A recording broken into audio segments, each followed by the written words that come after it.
Side खबरों के लिए सब्सक्राइब करें फ्लेम मीडिया और उसके बाद बेल आइकन को प्रेस करें ताकि सबसे पहले आपको मिले एक्सक्लूसिव खबरें।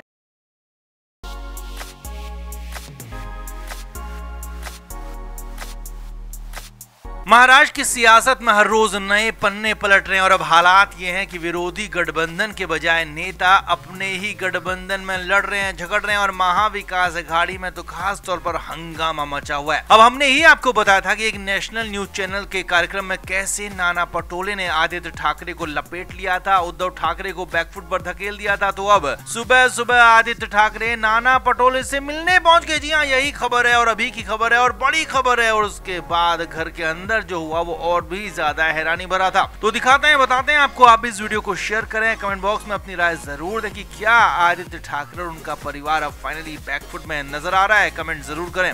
तो मुंबई से सुबह सुबह बहुत बड़ी खबर आई जिसने सियासी हंगामा खड़ा कर दिया। सूत्रों के हवाले से खबर आई कि शुक्रवार की सुबह सुबह नाना पटोले से मिलने के लिए आदित्य ठाकरे पहुंच गए उनके घर पर। अब वैसे तो नाना पटोले कई जगहों पर दौरों पर थे, लेकिन गुरुवार की शाम को वो लौटे थे मुंबई और शुक्रवार को फिर से उन्हें महाराष्ट्र के कई जगहों के लिए दौरे पर जाना था। अब अचानक सुबह सुबह बिना बताए आदित्य ठाकरे की गाड़ी नाना पटोले के घर के बाहर पहुंच गई और मिलने के लिए वक्त मांग लिया। जी हाँ, पहले से मिलने का वक्त नहीं मांगा गया था, बल्कि घर के बाहर पहुंचने के बाद मिलने का वक्त नाना पटोले से मांगा गया। तो ऐसे में नाना पटोले ने भी मना नहीं किया और आदित्य ठाकरे को घर के अंदर बुला लिया। अब सूत्रों के मुताबिक खबर है कि नाना पटोले की तरफ से चाय परोसी गई, ब्रेकफास्ट परोसा गया और हल्की फुल्की बातचीत भी हुई। राजनीति पर भी चर्चा हुई, वर्तमान हालातों पर भी चर्चा हुई। अब सूत्रों के मुताबिक इसके बाद जो हुआ हैरानी भरा वो था। सूत्रों के मुताबिक आदित्य ठाकरे ने कहा कि वो नाना पटोले से अकेले में बात करना चाहते हैं, कुछ जरूरी बात करना चाहते हैं, महत्वपूर्ण बात करना चाहते हैं, राजनीति से रिलेटेड बात करना चाहते हैं और गठबंधन की बात करना चाहते हैं। और ये बातचीत अकेले में ही हो सकती है। अब नाना पटोले के साथ उनके करीबी नेता और कार्यकर्ता भी वहां पर थे। तो नाना पटोले तो अपने लोगों को साथ में लेकर चलने के लिए जाने जाते हैं। तो सूत्रों के मुताबिक उन्होंने कहा कि आदित्य ठाकरे को जो भी कहना है, जो भी बात करनी है, वो सबके सामने कर सकते हैं। यहाँ कोई बाहर का नहीं है,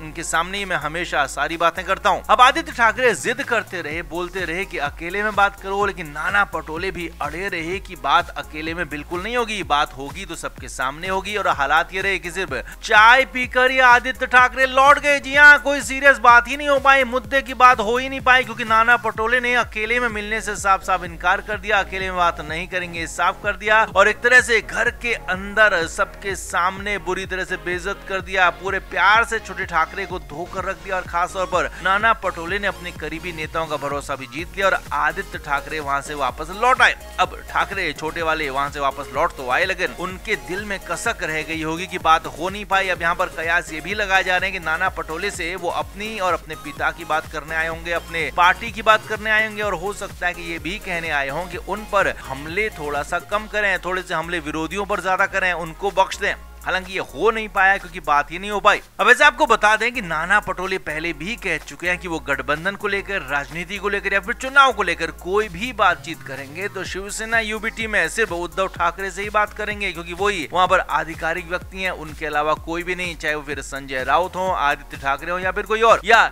ऐसा कोई नेता भी यहाँ पर नहीं है कि जो बड़ा नेता हो, लंबे समय से हो। इसीलिए आदित्य ठाकरे को तो पहले भी नाना पटोले खारिज कर चुके हैं और यहाँ पर अब सबके सामने उनको अकेले में मिलने से मना किया। तो ये बात बहुत ज्यादा होने चुप भी गई हो, ऐसा हो सकता है। तो कुल मिलाकर नाना पटोले चौतरफा यहाँ लोगों की चीरफाड़ कर रहे हैं, न सिर्फ विरोधी पार्टी और गठबंधन की, बल्कि अपने गठबंधन में भी गलत बात कहने वाले, जबरदस्ती करने वालों को बख्श नहीं रहे हैं और लगातार ठाकरे परिवार को तो निशाने पर ले रहे हैं, क्योंकि ठाकरे परिवार लगातार गठबंधन में अपना वर्चस्व बढ़ाना चाहता है। ठाकरे परिवार एक बार फिर से उद्धव ठाकरे को सीएम फेज बनाना चाहते हैं और इसका लगातार कांग्रेस और नाना पटोले विरोध कर रहे हैं, साफ तौर पर, खुले तौर पर विरोध कर रहे हैं। यहाँ तक कि नाना पटोले और उनके लोगों ने तो खुद को भी सीएम फेज पर प्रोजेक्ट करना शुरू कर दिया। तो कुल मिलाकर सीरियसली मामला ये है कि हालात पूरी तरह से राजनीतिक है और आदित्य ठाकरे जो आए थे वहां पर उनसे बात हो नहीं पाई नाना पटोले की ढंग से, क्योंकि अकेले में बात करने से, मिलने से मना कर दिया। तो आपका इस एटीट्यूड पर क्या कहना है? क्या नाना पटोले ने गलत किया या फिर बिल्कुल ठीक किया? कमेंट बॉक्स में आप जरूर बताएं, वीडियो को शेयर भी करें।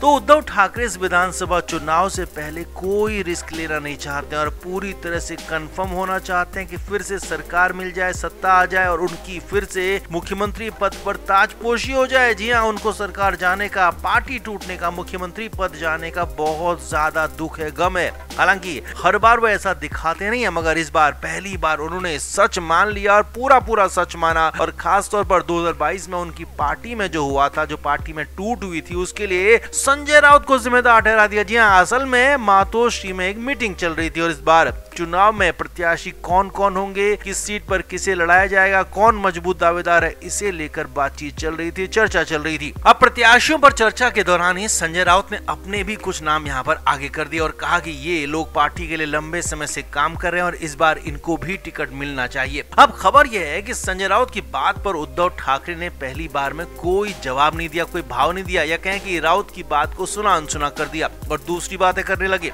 इसके बाद संजय राउत ने दोबारा कहा कि मैंने आपको कुछ नाम दिए, एक बार आप इन नामों को देख लें तो बहुत अच्छा होगा। तो सूत्रों के मुताबिक उद्धव ठाकरे ने कहा कि हाँ, मैं इन नामों को देख लूंगा, बाद में देखूंगा, और इसके बाद बाकी लोगों से बात करने लगे। अब हो सकता है कि यही बात संजय राउत को अखर गई हो, परेशान करने लगी हो, क्योंकि संजय राउत तो खुद को उद्धव ठाकरे का सबसे करीबी और पहला आदमी मानते हैं। लिहाजा तुरंत ही संजय राउत बोल पड़े कि आप मेरे साथ ऐसा बर्ताव नहीं कर सकते हैं। मैं कुछ नाम दे रहा हूं और आप उन नामों को देख तक नहीं रहे हैं, आप सीधे सीधे मुझे इग्नोर कर रहे हैं। बस फिर क्या था, उद्धव ठाकरे जो काफी देर से खुद को रोक रहे थे, वो फट पड़े। जी हाँ, मीटिंग में कई सारे लोग मौजूद थे, नेता मौजूद थे, और वहीं पर उद्धव ठाकरे भड़क गए, नाराज हो गए। उद्धव ठाकरे ने कहा कि तुम्हारी बातों को सुनना और मानना अब मैंने बंद कर दिया है, क्योंकि तुम कभी भी सही सलाह नहीं देते हो, तुम अपना फायदा देखते हो, लिहाजा तुम्हारे नामों को मैं देखूंगा तक नहीं। अब उद्धव ठाकरे यहीं पर नहीं रुके। उद्धव ठाकरे ने कहा कि और तुम्हारी इस हालत के लिए तुम खुद जिम्मेदार हो कि तुम्हारी बातों को मैं क्यों नहीं सुन रहा हूँ, और यही नहीं, पार्टी की हालत के लिए भी तुम ही जिम्मेदार हो संजय राउत। जी हाँ, सूत्रों के मुताबिक बुरी तरह से संजय राउत को डांटा गया, फटकारा गया।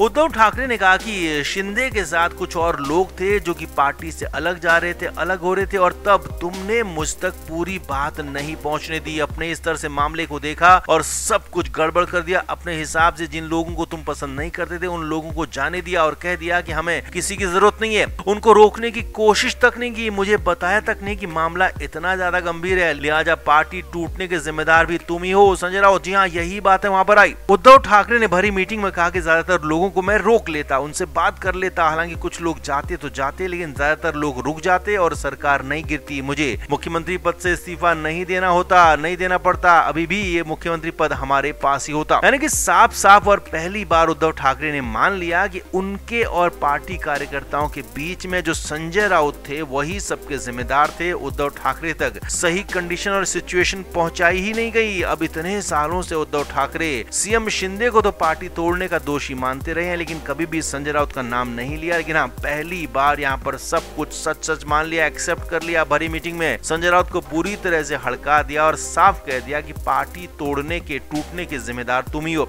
और ये भी साफ साफ बता दिया कि संजय राउत की किसी भी करीबी को टिकट नहीं दिया जाएगा। तो आपका इस पूरे मामले पर क्या कहना है? क्या उद्धव ठाकरे ने बात को समझते समझते देर कर दी, या फिर संजय राउत को हद में रहने की हिदायत देना भी किसी प्लानिंग का हिस्सा हो सकता है? आप भी कमेंट जरूर करें, वीडियो को शेयर भी करें। Flame media report.